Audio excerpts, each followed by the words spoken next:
So how do you find out what's happening in the world today? I mean, do you find yourself scrolling through endless social media feeds, waiting for news alerts maybe?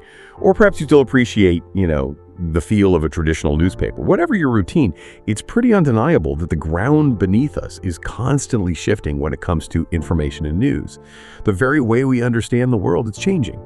And that's precisely why we're taking a deep dive today into a really insightful piece titled Redefining Journalism for a New Era. This deep dive is custom tailored for you, designed to extract the most important nuggets about how journalism is undergoing this seismic transformation, how it's being redefined for a whole new age. Okay, let's unpack this. Yeah, and it's more than just a shift. It really is a fundamental overhaul. Yeah. The traditional model of journalism, the one long rooted in formal institutions, established newsrooms, it simply isn't sufficient anymore. The world doesn't just passively consume news from a few sort of authoritative sources now. Now it actively participates in creating, shaping, sharing the narrative. I mean, in ways that were frankly unimaginable just a few decades ago. It's a truly democratized landscape, though, maybe a bit chaotic too. That chaotic participation, that's actually one of the most compelling reasons why we have to redefine what journalism even means. Let's start with the first critical force here. This abundance of information, it has truly eroded trust. Think back, to the pre-digital era. Media outlets were the ultimate gatekeepers. They basically had the final word. But today, the game has fundamentally changed. Every single smartphone user with a camera and an internet connection is a potential publisher. The barriers to entry, they've just completely collapsed. But here's the unexpected twist, and it's a profound one. While this democratization of information promised all these diverse perspectives, it's also kind of unleashed a storm. Misinformation, propaganda, just flat-out sensationalism. And the result, audiences are more skeptical than ever. The Edelman Trust Barometer 2024, for instance, it confirms trust in traditional media is at an all-time low in many places. People aren't just questioning facts anymore, they're questioning who is telling the truth, why they're telling it, and maybe what agenda is lurking underneath. And this erosion of trust, it isn't just a challenge to overcome, it's really a stark demand that journalism redefines its very purpose. It can no longer just be a conveyor of facts, It has to evolve into something much more vital. A curator of truth, maybe? A provider of essential context? And a robust mechanism for public accountability. That's a really powerful shift. But, realistically, how does a journalist curate truth without seeming like they're imposing their own bias? Especially when the audience is already so incredibly skeptical. What does that curation process actually look like today? That's the core challenge, isn't it? It means moving beyond simply reporting what happened. It's about explaining why it matters, connecting these disparate facts into a coherent narrative that helps, the public understand complexity. It also means being transparent about your sources, your methods, even your potential biases, so that the audience can make their own informed judgments. It's about building trust through, intellectual honesty, not just claiming impartiality. Okay, so beyond that breakdown of trust, there's another huge pressure shaping modern journalism. One that often works directly against depth, the relentless pursuit of speed. Which brings us to our second major reason for redefinition. Speed is simply not a substitute for depth. In the digital age, the mantra, be first, often, perhaps tragically, triumphs over be right. This frantic race to publish, fueled by algorithms, virality, the whole attention economy, it's significantly reduced the incentive for nuanced storytelling, or critical fact-checking, or deep investigative work. It almost feels like we're all caught in this constant scroll, desperate for the next headline, sometimes without even realizing how much we're missing in the rush. It's a bit like trying to drink from a fire hose, really. Precisely, yeah. And what's fascinating here is how this desperate race to publish actually impacts the very quality of information you, the listener, receive. It has dramatically reduced the space for real depth. So, redefining journalism means consciously reestablishing depth as a core value, not just some, optional luxury. Modern journalists have to find a way to balance the rapid pace of the internet with these rigorous standards of inquiry and verification. It's about slowing down enough to understand, even when the world around you is just speeding up like crazy. And compounding all of this is the third major shift. Yeah. The rise of the participatory audience. Audiences are no longer just passive consumers receiving news from on high. They are commenters, sharers, creators, critics even. You see it every day.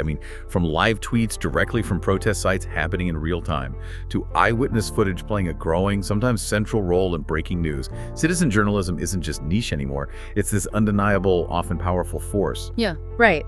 And this participation, while it offers incredible reach and diverse perspectives, it also has profound implications. Participation without, say, robust ethics or standards can indeed be dangerous. It can fuel the very misinformation we were just talking about. This new dynamic means journalism has to evolve from a one-way broadcast to something truly collaborative. It needs to move from being this exclusive authority figure to creating more inclusive frameworks of accountability that involve the public. And this raises a really important question. Where does responsibility truly lie in this increasingly blurred landscape? And how do we ensure ethical standards actually hold firm? So yeah, this isn't just theoretical stuff. It radically changes how journalism operates day to day. What does this all mean for how journalism actually works? Let's maybe get into the fundamental differences between traditional and modern journalism across some key elements. Okay. Yeah, if we look at the core divergences, they're quite striking. They really illustrate just how much the landscape has transformed. Traditionally, newsrooms, editors, legacy institutions, they were the gatekeepers. Now, it's platforms, influencers, countless citizen reporters. The education path used to be pretty clear. A formal degree in journalism, internships, maybe certification. But today, it's largely self-taught, experiential, platform-based learning. That's a huge shift in how people even enter the field. It really is. Absolutely. Then there's the publishing medium. It's shifted from predictable print, radio, TV to dynamic, digital-only, multimedia formats all across social media. The speed of dissemination moved from scheduled daily or weekly editions to real-time updates 24/7. Even the revenue model has been totally upended, moving from subscriptions and print ads to things like paywalls, affiliate links, crowdfunding, diverse ad models that often, prioritize engagement over maybe other things. Okay, keep going. This is fascinating. Well, the verification process was once strictly editorial review, layered approvals inside the newsroom. Now, it's often public-led, with real-time corrections, sometimes even crowdsourced fact-checking. The audience's role transformed from just being a passive consumer to being an active co-creator, distributor, commentator. The voice and tone have become significantly more conversational, personal, diverse, moving away from that formal, detached objectivity. And finally, impact measurement. It's evolved from simple circulation numbers and awards, that to really complex engagement metrics, virality, social sharing data. If we connect this to the bigger picture, these fundamental shifts change both the journalist's daily reality and your experience as a consumer when you're seeking out information. They certainly do. And it leads us to something that might surprise quite a few people, especially those who came up in the older system. That old notion that a journalism degree is absolutely essential. This is where we see a real paradigm shift taking place. It's no longer a universal requirement. The fundamental skill set itself has changed so dramatically. Traditional skills focused on, news ethics, AP style, deep research methods, interview techniques, meticulous editing. But today, success in journalism increasingly hinges on a whole different set of capabilities. Things like multimedia production video, podcasting, creating engaging short-form content like Reels, mastering SEO and content analytics so people actually find your work, developing shrewd social media strategies, excelling at audience engagement, and actually building a community, and possessing deep platform literacy for giants like YouTube, Substack, TikTok. What's remarkable is that most of these aren't even comprehensively taught in traditional journalism programs. Instead, they're learned on the job or through online resources. What truly seems to matter now is raw talent, adaptability, insatiable curiosity, and these often trump formal training. That's absolutely right. And for many people, alternative learning paths are actually proving superior in some ways. You look at online platforms like Masterclass, Coursera, Substack, Medium, the YouTube Creators Hub. They now offer incredibly practical, relevant, and often hyper-focused journalism education. And the rise of open source knowledge means that anyone with dedication can really delve into investigative methods, study sophisticated digital storytelling, understand algorithmic biases, and even effectively build personal brands and cultivate loyal audiences. Learning just isn't linear anymore, and credentials no longer serve as this exclusive gatekeeper to opportunity. That's a bold claim, and it certainly resonates with the shift we're seeing. But could there be a potential downside to this reliance on self-taught paths? Are we maybe losing out on crucial ethical frameworks or that broader historical context that traditional degrees might offer? Especially when, as we said, the information landscape is already so fraught with challenges. It's an excellent point, and it's definitely a balance we're still figuring out as a field. While traditional programs absolutely do emphasize ethics and historical context, the argument is that those elements can now be learned through other means, maybe through community mentorship, dedicated online courses, or just by being deeply engaged in professional communities that uphold those standards. The key difference is that the responsibility for acquiring that knowledge now often falls more on the individual journalist. The trade-off, though, is the incredible speed of skill acquisition and direct market relevance that these alternative paths often provide, frequently bypassing years of theoretical study that just might not keep pace with rapid technological change. But it really comes down to this concept of portfolio over diploma. Editors, publishers, and perhaps most importantly, audiences now judge journalists by their actual tangible work, not their academic pedigree. I mean, think about it. A personal blog that consistently gets, say, 100,000 views on a deeply researched expose. That carries far more weight and credibility in today's media world than a journalism diploma with no published work to show for it. It's like the portfolio economy has effectively replaced the diploma economy in this space. In fact, you look at many of today's most influential journalist people like Matt Taibbi, Glenn Greenwald, Carr Swisher. They built impressive careers entirely outside the traditional degree system.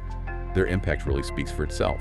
Exactly. And connecting this to the global stage, media is now incredibly decentralized. It's truly borderless. The internet has just shattered geographical limitations. A freelance journalist working out of Lagos, a popular podcaster based in São Paulo, or a thought-provoking video essayist in Istanbul. They can all potentially reach millions of viewers without ever stepping inside a traditional journalism school.